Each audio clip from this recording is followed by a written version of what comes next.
Assalamualaikum warahmatullahi wabarakatuh. Izin memperkenalkan diri, nama saya Fadli Bindal Afifuddin dengan NPI 148230040. Saya dari kelas PowerPoint kelas A. Di video ini saya akan mempresentasikan CPU struktur and function berdasarkan ini riset saya. Pertama-tama kita ketahui dulu CPU. CPU atau yang bisa dikenal dengan Central Processing Unit itu menjadi otak komputer.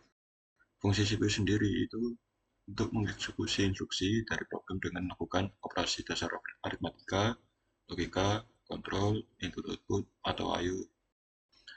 CPU itu sangat penting di komputer.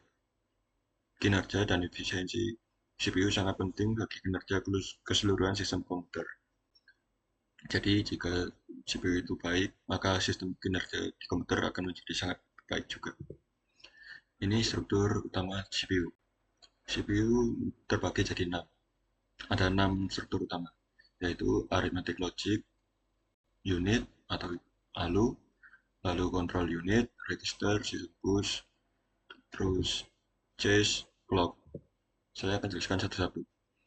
Arithmetic logic unit itu melakukan operasi aritmatika yang biasanya penjumlahan, pengurangan, dan sebagainya, dan juga logika seperti AND, OR, NOT, dan lain-lain. Lalu kedua, control unit.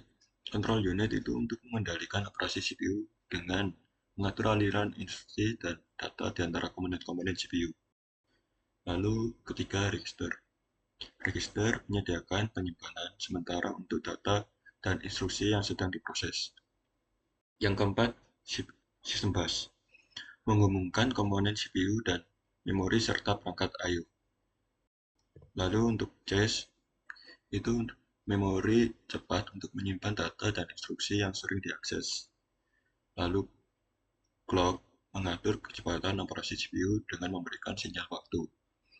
Jadi siklus dan cara kerjanya ada ini. Ada fetch. Fetch itu untuk mengambil instruksi. Decode untuk mendekode instruksi. Execute menjalankan instruksi. Dan store menyimpan hasil. Cara kerjanya fetch. Fetch itu untuk mengambil instruksi dari memori. Decode itu untuk mendekode instruksi menjadi sinyal kontrol. Execute menjalankan instruksi sesuai dengan sinyal kontrol.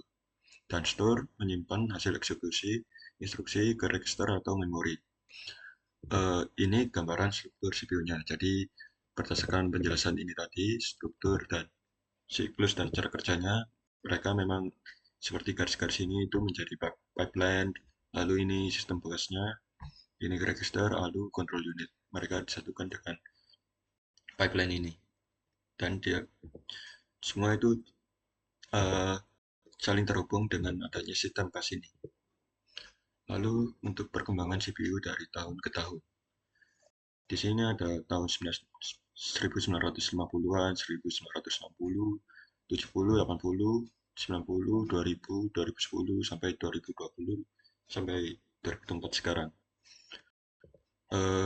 Ini ada macam-macamnya seperti Univac, IBM 704, itu di 1950 itu komputer komersial pertama yang menggunakan tabung vakum dan juga mengenalkan penggunaan transistor.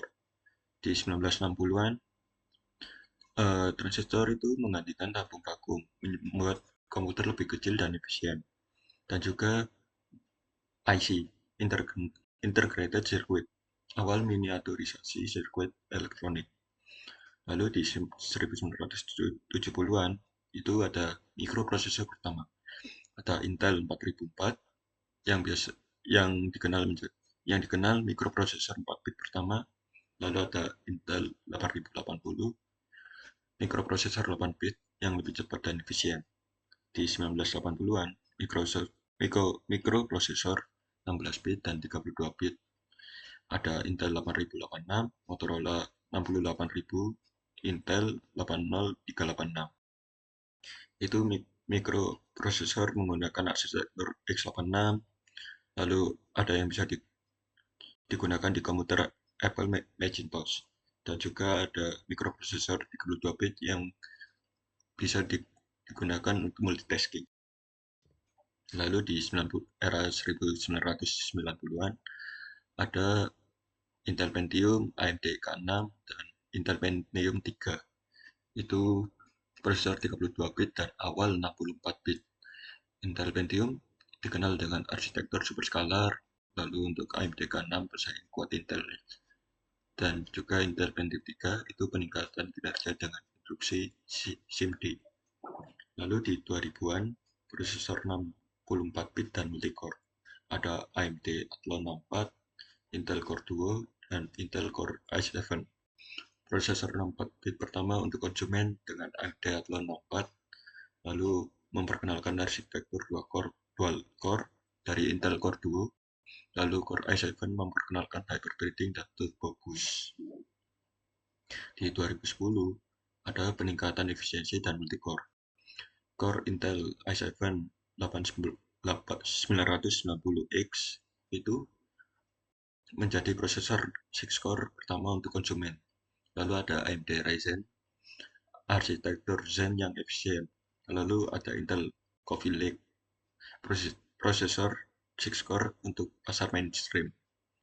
Lalu di 2020-an sampai sekarang lagi banyak prosesor dilengkapi dengan AI dan komputasi tinggi seperti AMD Ryzen 5000 series, arsitektur Zen 3 dengan peningkatan EPC.